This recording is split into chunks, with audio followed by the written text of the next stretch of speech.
El gobierno nacional de Gustavo Petro presentó recientemente un proyecto de ley de educación para darle aplicabilidad al derecho fundamental a la educación, a la aplicación del artículo 67 de la Constitución, teniendo en cuenta que la educación como derecho fundamental no ha recibido el suficiente respaldo y en la práctica se necesita que llegue a los sectores más necesitados. En este momento cursa en el Congreso de la República y ya por tercer debate y se aproxima el cuarto debate para la aprobación de esta ley de la educación, de un ramillete de 4 proyectos de ley que ha presentado el Gobierno Nacional. Estamos con el doctor José Félix Solarte, con quien queremos hacer claridad de algunos aspectos que tienen que ver con esta ley y que por supuesto ha suscitado cierta confusión. Yo quiero invitarlo para que abordemos el primer tema. La primera pregunta sería, ¿qué diferencia hay entre el proyecto de ley que presentó el presidente Gustavo Petro y la enmienda de la oposición? Cordial saludo, Aníbal, el tema tan importante. Empecemos por lo siguiente. La educación clama un cambio. Nosotros tuvimos como gran conquista la Ley General de Educación, la Ley 115 del año 93-94. Y de ahí tuvimos la contrarreforma educativa a través de la Ley 715. A partir de esa contrarreforma educativa, a la educación le ha ido muy mal. Primer flagelo es la financiación. Lo que nosotros antes teníamos, que era el situado fiscal, que teníamos unos recursos de oferta, se restringieron con el Sistema General de Participaciones del Acto Legislativo 01. Ese acto legislativo a la educación nos quitó aproximadamente 180 billones de pesos. Nos reglamentaron a través de la 715, primero la división del estatuto docente, nace el 1278 del año 2002, nos aplican el decreto 3020 de relaciones técnicas y con ese decreto lo que hicieron fue recortar planta docente. A usted le consta en los colegios, cada vez no hay un pretexto, sino sobran maestros. Sobró el docente de música, el de estética, el de arte, el de educación física, el de religión, el de valores, y por ello la educación que tenemos es una educación que no cumple el fin de ser una educación integral. Entonces tenemos, por un lado, la desfinanciación, por otro lado, la precarización, por otro lado, la pérdida de autonomía. Es decir, se nos acabó las posibilidades de tener unos currículos propios. Y entonces, desde FECODE, que aglutina el interés de la educación pública, pero también con los jóvenes que representan la educación superior, porque si en la educación básica y media llueve, en la superior no escampa, y allá hay igual desfinanciación, baja cobertura, y también hay problemas de calidad educativa. Entonces nosotros, los actores de la educación, le pedimos al gobierno que con todas estas reformas también se lleve al Congreso una ley estatutaria para mejorar estos flagelos, estos aspectos. Y el gobierno concertó con FECODE, y FECODE con los actores de la educación básica, pero también con los actores de la educación superior, ese proyecto de ley estatutaria para mejorar. Una vez que el proyecto fue consolidado, se lo llevó a la Comisión Primera Constitucional del Senado. Allí se conciliaba el proyecto. Y eso sucedió ahora el 5 de julio. Al conciliar el proyecto, aparecen las bancadas de oposición. ¿Quiénes son las bancadas de oposición? Entonces allí está el Centro Democrático, está María Fernanda Cabal, está Paloma Valencia, de Cambio Radical, está David Luna, y ellos dicen, sí, les vamos a aprobar esta ley del gobierno, pero permítanos hacer unas modificaciones.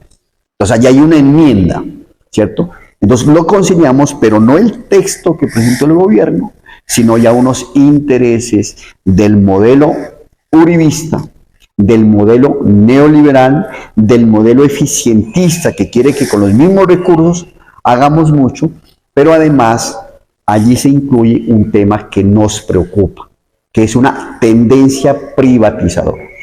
Entonces, la primera gran conclusión, Aníbal, es la siguiente.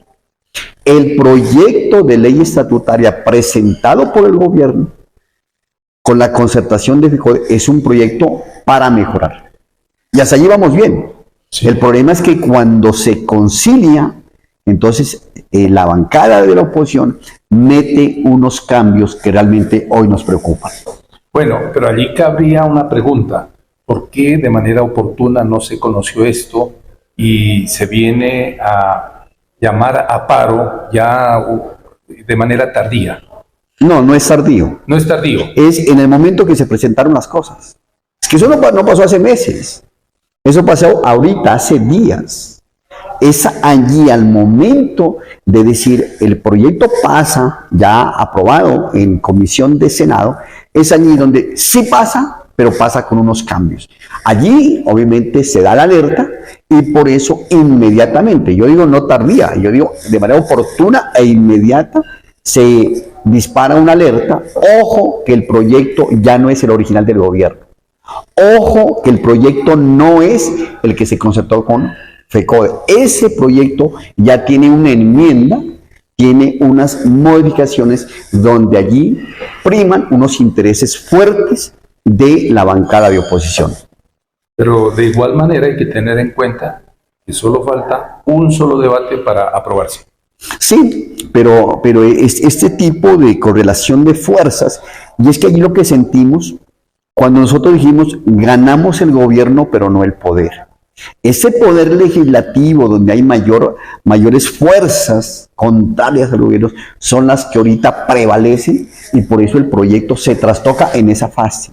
Cuando falta un debate, allí se trastoca y por eso se decreta la alerta y pues FECODE creo que no le queda otro camino, sino hacer la vía del hecho. Y la vía del hecho es convocar a un cese de actividades, sacrificando el tiempo de los niños, pero por una causa mayor, es defender el criterio y el carácter de la educación pública como derecho fundamental. Bueno, una pregunta que genera inquietud. ¿Por qué se afirma que con la enmienda se corre el riesgo de privatizar la educación pública? Bueno, esto de la tendencia privatizadora, eso no es una alarma, es una realidad. Nosotros escuchamos de años atrás a la doctora María Fernanda Cabal cuando ha criticado de mil formas el carácter de la educación pública.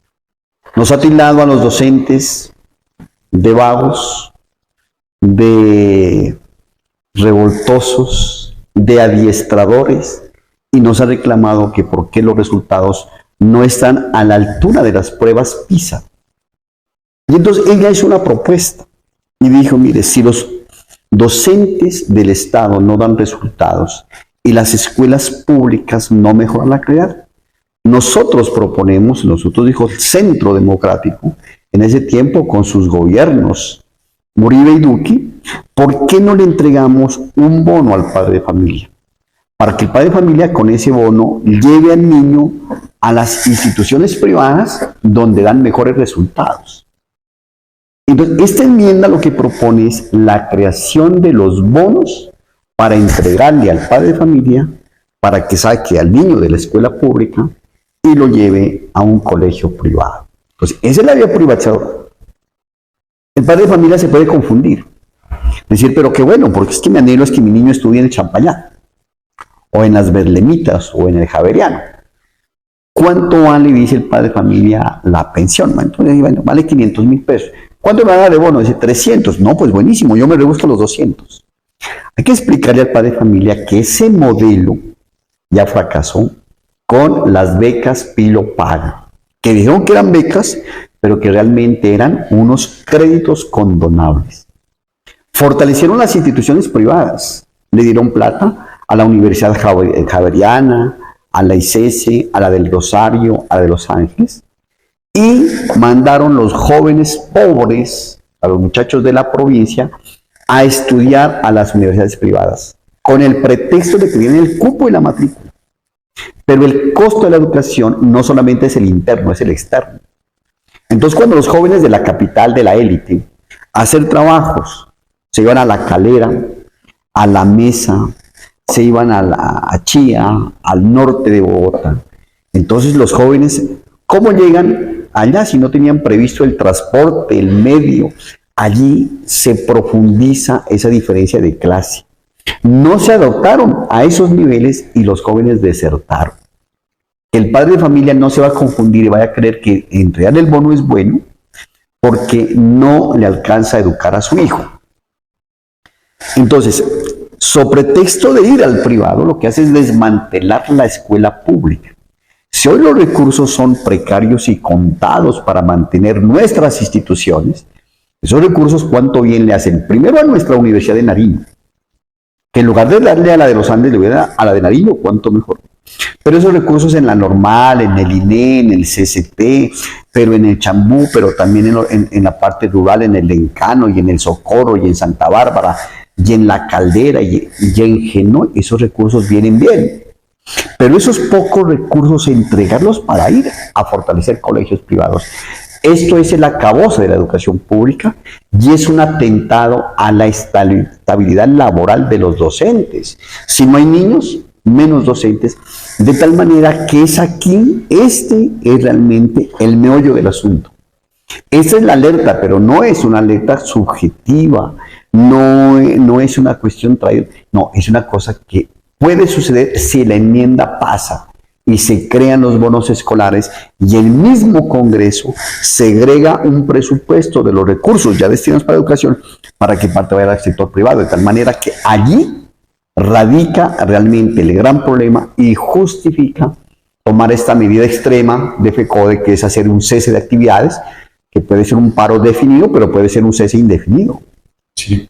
Bueno, hablando en la misma línea de atentados a la educación pública, la pregunta sería, ¿la enmienda a la ley de la educación desconoce la autonomía y la libertad de cátedra? Ese es el otro fondo. Es que el otro fondo cuando nos dicen es que debemos salvar a los niños de que sean adiestrados en la educación pública, lo que ellos están recibiendo es unos mensajes. ¿Quién asesora al uribismo, al centro democrático? ¿Quién lo asesora? 3 entidades. La una se llama OCDE, la Organización para la Cooperación del Desarrollo Económico. El otro es el Fondo Monetario Internacional y el otro es el Banco Interamericano de Desarrollo. Ellos quieren un modelo de precarizar nuestra escuela e imponernos un modelo occidental que es obviamente generar en nuestras escuelas la mano de obra poco calificada. Nos imponen un modelo educativo y un modelo curricular y nos acaban la autonomía escolar. Aquí en Pasto que hemos construido una política educativa llamada Piensa para recuperar los saberes, para educar desde las realidades de los contextos territoriales. Este modelo agenciado por estos entes internacionales lo que hace es a nosotros volvernos una colonia de ellos, pero no es una colonia cualquiera, es la colonia ideológica, es el dominio ideológico. Por eso realmente es la alerta de decir, esto acaba la libertad de cátedra, es un atentado a la autonomía y no nos permite hacer una revolución desde abajo, como dijera Marco Raúl Mejía, pensando en las realidades, como lo hizo Freire, como lo hizo el Brasil. Entonces nosotros vamos a estar más ligados a esa dependencia de la cual nosotros, pues, históricamente hemos luchado por la libertad. Y hablando en términos generales, ¿en qué afecta al magisterio desde el trabajo docente esta enmienda? Bueno, es que viene el otro tema, y claro, y al docente sí que tenemos que protegerlo. Porque miren, nuestros dos regímenes, el régimen 2277, desde el derecho adquirido, desde la conquista del estatuto, un funcionario público de régimen especial con estabilidad laboral no evaluable. Y en la enmienda lo que dice, todos los docentes tienen que evaluarse.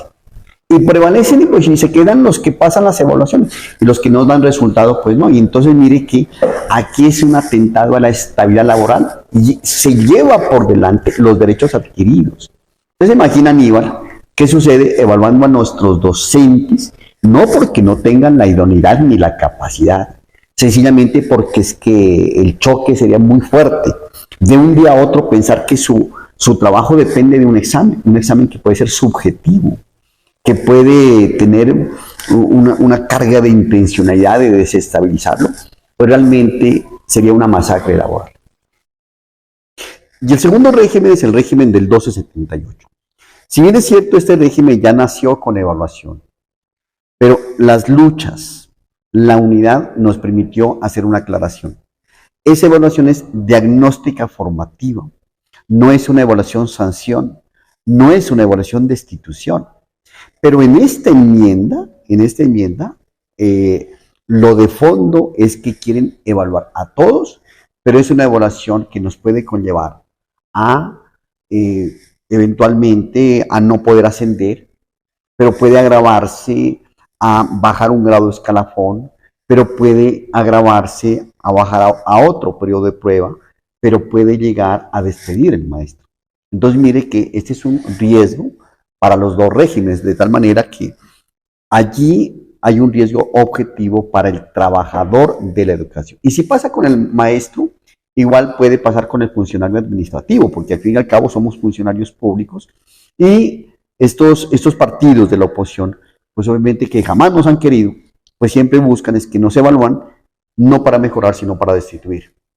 Uno de los compromisos del gobierno de Gustavo Petro es dar mayor participación de los jóvenes en la educación pública, pero se habla de que esta enmienda les generaría menos posibilidades de acceder a la educación superior.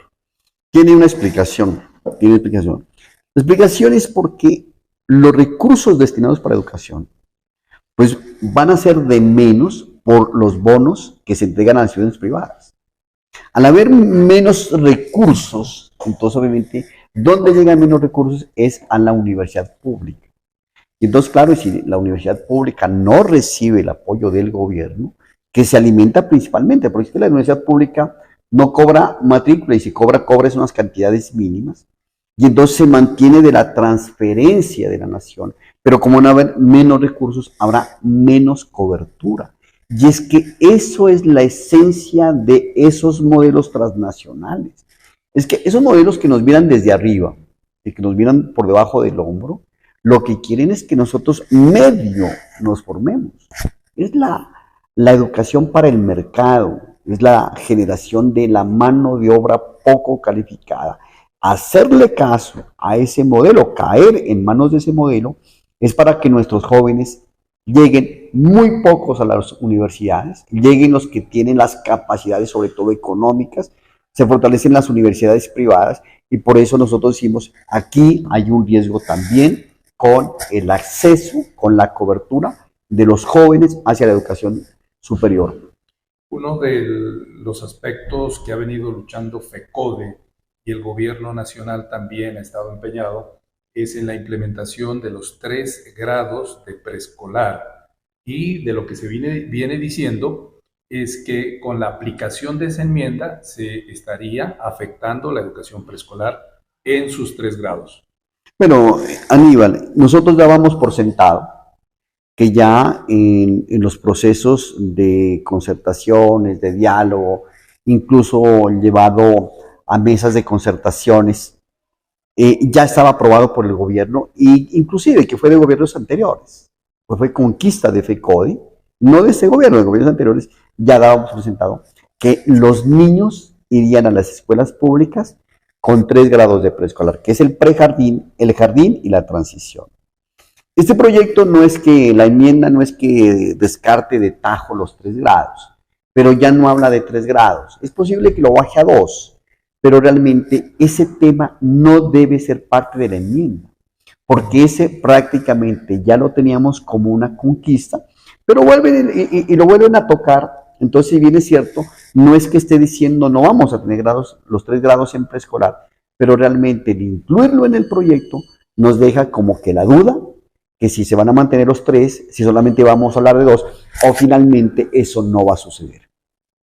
Bueno, y para que le demos cierre a esta entrevista, sería importante que clarifiquemos el evento que estamos viviendo. Se ha convocado a un paro nacional y de carácter indefinido.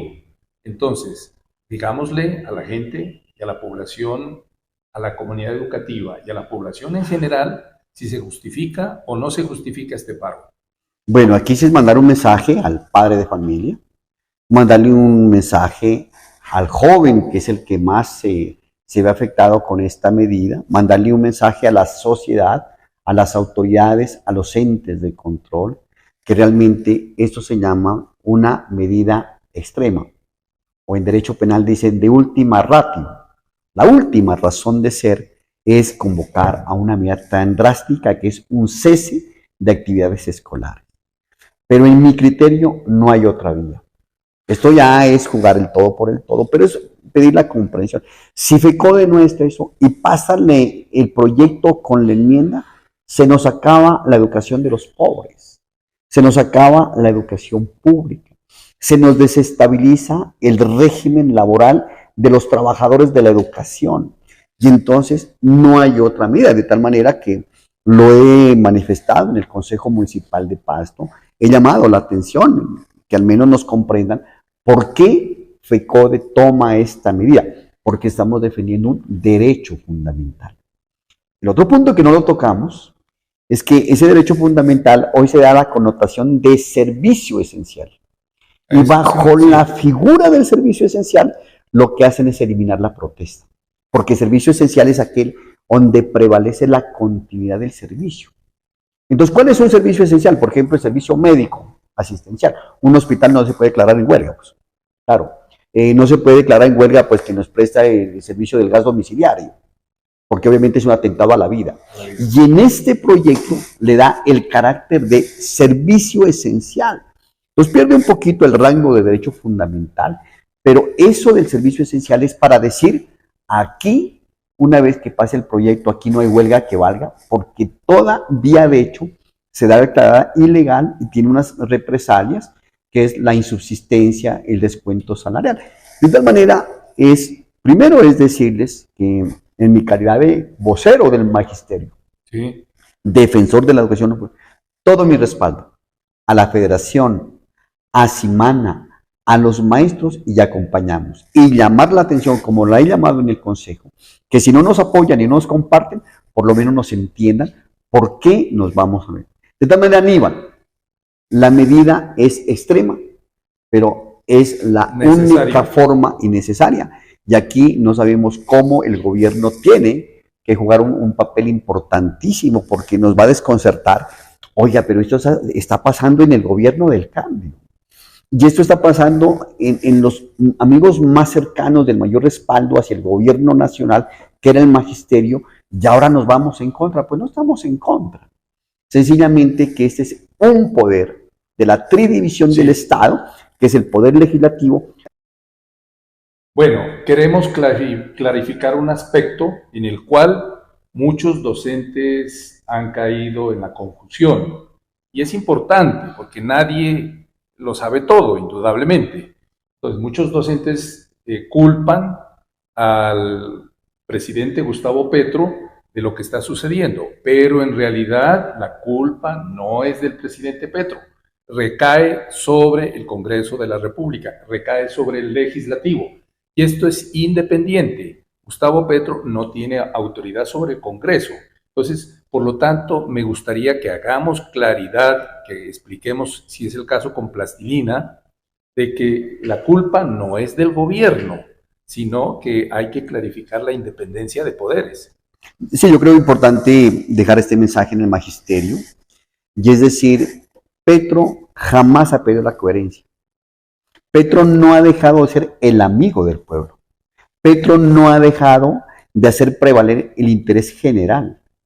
Petro no ha claudicado en su lucha por la corrupción. Y los maestros seguimos siendo unos aliados importantísimos del gobierno. Pero aquí viene para recordar esa frase que digamos, ganamos el gobierno, pero no el poder. Y uno de los poderes del Estado es el poder legislativo, en el cual, si bien es cierto, tenemos unas fichas y unos cuadros, pues no tenemos las absolutas mayorías. Y lo que hoy se vive en este proyecto es fiel reflejo. Entonces, ¿quién metió la enmienda? La metieron los contradictores. ¿Y por qué los nuestros no defendieron? Pues seguramente sí lo defendieron, pero como eran minoría, entonces pasó la enmienda de las bancadas opositoras. Entonces aquí sí nos queda muy claro, es decir, vamos a defender el proyecto esencial, no vamos a permitir que pase el proyecto modificado con la enmienda, pero este tema no lo presentó de esa forma así el doctor Gustavo Petro. Esto sale así de la Comisión Primera del Senado de la República y no por parte de los congresistas alternativos de los amigos, sino por los congresistas de la oposición. Por fortuna, en el magisterio tenemos un excelente interlocutor, que es el doctor José Félix Solarte. Recordemos que él fue docente de aula, directivo, fue directivo de Simana, secretario de Educación del municipio y en la actualidad funge como concejal del municipio de Pasto. Me gustaría que bajo esa trayectoria docente y de liderazgo enviemos un mensaje a los docentes. Bueno, el mensaje es, todos somos la base popular. Hoy el poder reside en esta base, que somos la inmensa mayoría de colombianos. Y tenemos que en unidad, sin perder la coherencia, hacer una lectura correcta del contexto. No le echemos la culpa a FECODE, ni tampoco a la dirección de Simana.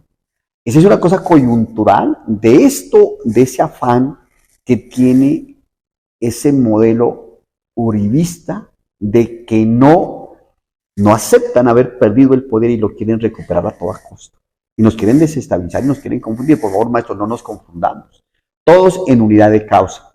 Haremos sentir nuestra voz en el Consejo Municipal, pero respaldaremos en las calles, ¿cierto? Y estamos defendiendo la educación de nuestros hijos, los hijos del pueblo.